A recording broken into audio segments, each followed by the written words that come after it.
Remember last time when I made a video about Evergrande and I told you that it was going to be 2 weeks? 2 weeks before the market worries about something else.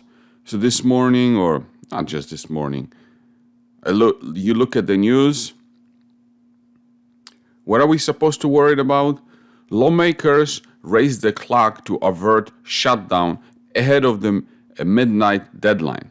Okay, so now they're worried. 2 weeks passed by. Well, not even 2 weeks. I don't know if it's been 2 weeks.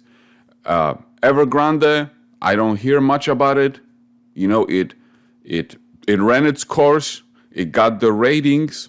Everything's beautiful. Let's move on to the next thing to worry about and to create fear, make you sell all your stocks. Let's move on to the debt ceiling.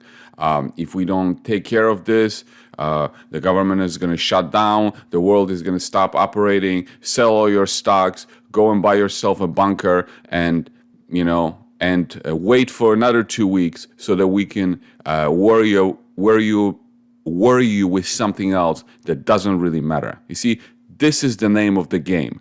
Come up with stuff every 2 weeks. And look, I'm not saying that this thing doesn't matter. I'm not saying that at all. But there's just nothing that I can do about it. Nothing that has to do with my investments. Again, what are we supposed to do?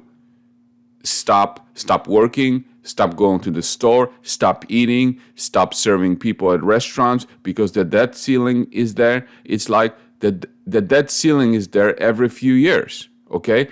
And I hate the fact that the government is reckless. I hate the fact that the government spends more money than they take in. I absolutely hate it. But I'm not going to let my life stop. I'm not going to stop investing and sitting in fear because every 2 weeks they're going to come up with something to worry about. You see, that's the problem. And look, so you turn on the news, you turn on YouTube, and a bunch of same people all are going to talk about and analyze the situation, and it has nothing to do with anything. Nothing to do with anything. I mean, what are the consequences really from the government spending more money and borrowing all the time? It's inflation, and I talked about inflation before. Again, so what's the best way that you can protect yourself against inflation? Is to buy yourself things that generate more returns than the inflation. So buy yourself great opportunities, great investments that do even more. In my household, my girlfriend all the time talks about how, oh look, this has gotten more expensive, or this this jar got smaller, or this box got smaller and the price is the same. That's inflation. Yeah, okay. So what am I supposed to do about it?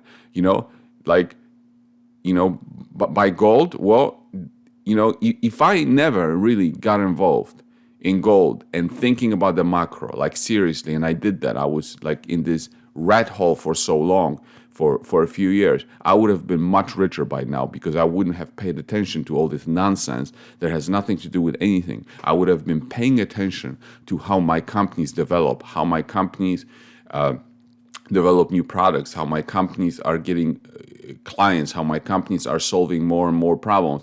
If I had been focused on that, I would have made a lot more money over the years versus, worrying about what the Fed is going to do, what the interest rates are going to do, what the lawmakers are going to do, where the debt ceiling is, where the debt ceiling is not, where the debt is, how does it compare to other currencies and other countries, and blah, blah, blah, blah, blah. It's just, again, distraction. And so I'm just focusing on my companies again. And, I know for sure every week, every 2 weeks, there's going to be something else. They're going to vote on the debt ceiling. It's going to pass because it has to pass. They have no choice. There's no turning around from that point. But they're going to pass it. We're going to move on. They're going to find something else to worry about. The stock is going to sell off. Then the stock market is going to sell off. Then it's going to rebound. Then they're going to find something else to worry about. And that's just how it is. That's the game that they play. Just focus on your companies. Focus on what they do. Focus on the thesis that they are, and you will be a lot richer down the road. Anyway, that's it for today. Have a good one.